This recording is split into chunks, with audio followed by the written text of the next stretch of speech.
نبی کو سیکھنا ہو تو وہ خضر کے پاس جائے، اور اگر خضر کو سیکھنا ہو تو میرے بیٹے حسن کے پاس آئے۔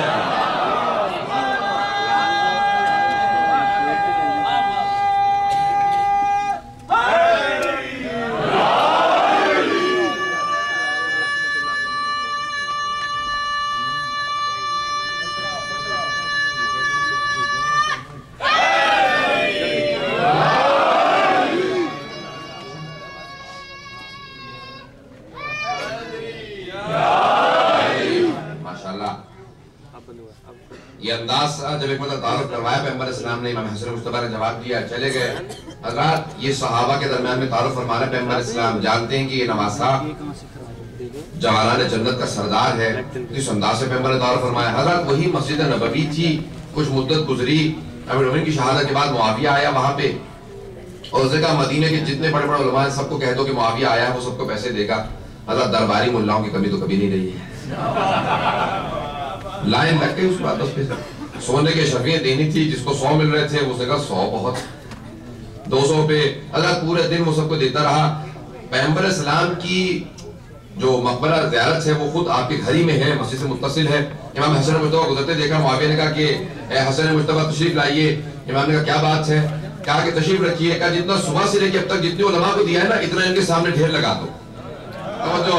توجہ، ایک مرتبہ اتنے ہی اشرفیاں زمین پہ ایک باقاعدہ ڈھیر لگ گیا اشرفیوں کا سونے کی۔ امام حسن مصطفیٰ سے کہا یہ سب آپ کے لیے ہیں۔ اس کے بعد کہا میں ہندا کا بیٹا ہوں۔ آپ نے غور کیا؟ میں نے جان بوجھ کے سنایا، ذرا غور سے سنیے گا۔ کہا میں ہندا کا بیٹا ہوں۔ اس کے بعد ایک مرتبہ یہ جملہ کہہ دیا۔ امام کی بارگاہ میں ایک آدمی آیا، کہا مولا میں پورے سال نظر کیے بیٹھا تھا کہ اگر میرا کام ہو گیا تو میں اپنے ہاتھوں سے جوتے بناؤں گا، امام حسن مصطفیٰ کے پاؤں میں پہناؤں گا۔ ایک غریب آدمی تھا، بس اس کی اتنی ہمت تھی، اتنی نظر کر سکتا تھا۔ کہا یہ لکڑی کے جوتے اپنے ہاتھ سے بنا کے لائے، ہم نے کہا رکھ دو میں پہن لوں گا۔ کہا نہیں مولا میں نے منت کی مانی تھی اپنے ہاتھوں سے پہناؤں گا۔ کہ میں نے منت مانی تھی ہاتھوں سے پہناؤں گا۔ امام نے کہا ٹھیک ہے۔ جیسے امام بیٹھے اپنے ہاتھوں سے جوتے پہنائے، امام کھڑے ہوئے، کہا یہ جو سامنے شرفیاں دیکھ رہے ہیں یہ سب تیری۔ امام نے کہا یہ سب تیری۔ اس کے بعد معاویہ کو دیکھا، کہا میں فاطمہ کا بیٹا ہوں۔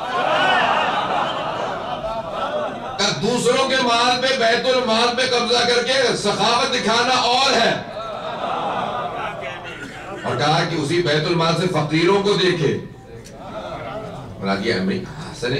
معاویہ جب بھی آتا تھا نا مدینے، کہا ان کے ہم نے سارے وظیفے بند کر دیے، پیسے چھین لیے، فتح چھین لیا، پھر بھی جب آؤ دسترخوان جاری۔ آپ نے بھی سن رکھا ہے نا دسترخوان میں حسن مصطفیٰ کتنا مشہور ہے۔ خدا نہ کرے کہ کوئی ایسا شیعہ بچہ ہو جس کو یہ معلوم نہ حسن مصطفیٰ علیہ السلام کا دسترخوان کیسا تھا۔ اور دسترخوان امام حسن مصطفیٰ معروف تھا، اتنا معروف تھا کہ جو جہاں سے جب آتا تھا وہ امام کے ہی دسترخوان سے کھاتا تھا۔ معاویہ جب مدینے آتا تھا اس کو اسی ایک بات کی کوفتی کا سب کچھ چھین لیا، یہ سمجھ میں نہیں آتا۔ امام حسن مصطفیٰ بھی کہا 24 گھنٹے آنکھ جلدی رہتی تھی، اگر کسی کو کبھی بھی کچھ کھانے کے لیے چاہیے ہو یہاں پہ آ سکتا ہے۔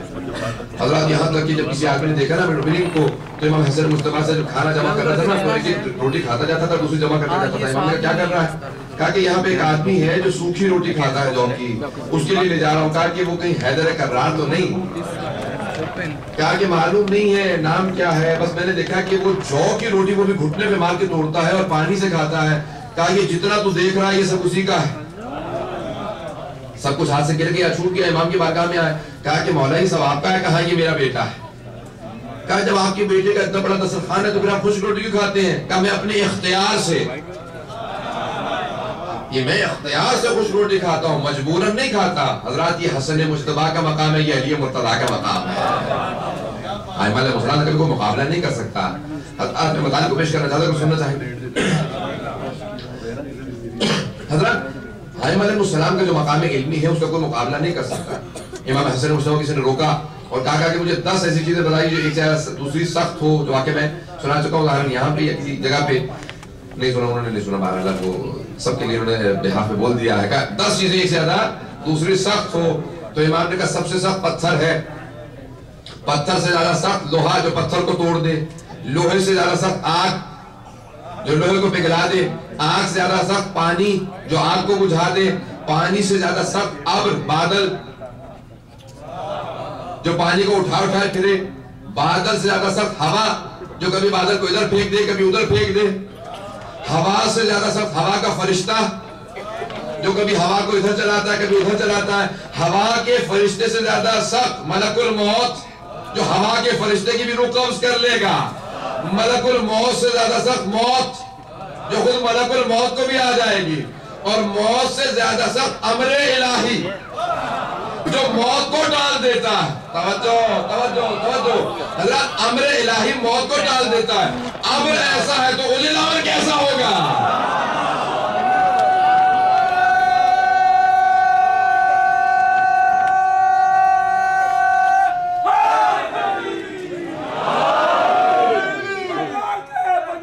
آ گیا.